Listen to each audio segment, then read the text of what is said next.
장애인들의 가사나 이동을 지원하는 활동 지원사들이 수억 원의 보조금을 허위 청구했다는 사실이 적발돼 충격을 주고 있습니다.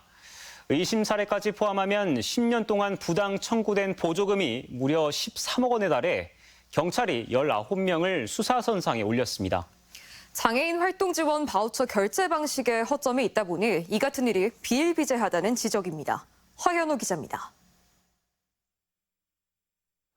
지체장애인 등을 대상으로 자립생활을 지원하는 전주의 한 센터.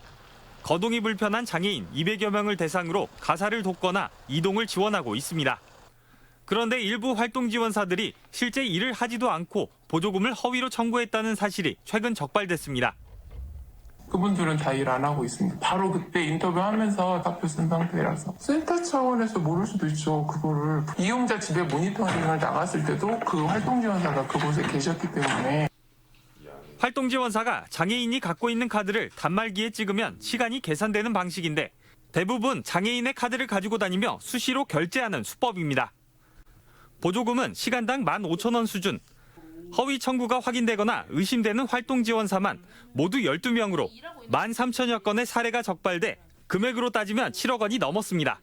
장애인 당사자들은 혹시 나의 지원이 끊기진 않을까라는 우려 때문에 말을 하지 못하는 상황들이 있고 정말 실질적으로 사업이 필요한 장애인분들이 많이 계시잖아요. 근데 이들까지 사업이 끊기진 않을까 우려가 드는. 허위 청구는 이곳만이 아닙니다. 사회보장정보원이 올해 관련 제보를 접수해 적발한 곳은 전주시에서만 모두 3곳. 모두 13명의 활동 지원사들이 무려 10년 동안 3억 5천만 원을 부정수급한 것으로 드러났습니다. 진술을 번복하거나 신빙성이 없어 추가 확인이 필요한 내용만 해도 19,000여 건으로 금액으로는 10억 원이 넘는 것으로 조사됐습니다. 하지만 매달 지도 점검을 해왔다던 전주시가 부정수급 행위를 적발해 환수 처분을 내린 건수는 지난 3년간 고작 5건에 불과했습니다.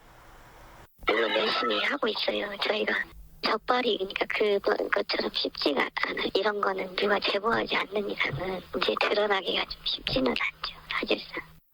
이런 허점이 있다 보니 지난 9월 대전에서도 보조금을 빼돌린 18명이 검찰에 넘겨지는 등 전국적으로 비슷한 일이 비일비재합니다. 제도 개선이 필요하다는 지자체 등의 의견 개진이 이어지고 있지만 정부는 12년 동안 허점 많은 결제 방식을 유지하면서 뚜렷한 대책을 내놓지 못하고 있습니다. 일단 저희가 이 부분을 인지를 하고 있는 상황이고 당장 개발을 한다고 하더라도 이게 예산이 확보가 되고 방향 결정이 되어야 되잖아요. 어느 정도 소요될지는 아직까지는 고민 중이라고. 경찰은 19명의 활동 지원사에 대한 전주시의 수사 의뢰를 접수해 보조금관리법 위반 혐의로 수사에 착수한 가운데 범죄를 미연에 방지할 보완책 마련이 시급하다는 지적이 이어지고 있습니다. MBC 뉴스 허윤호입니다.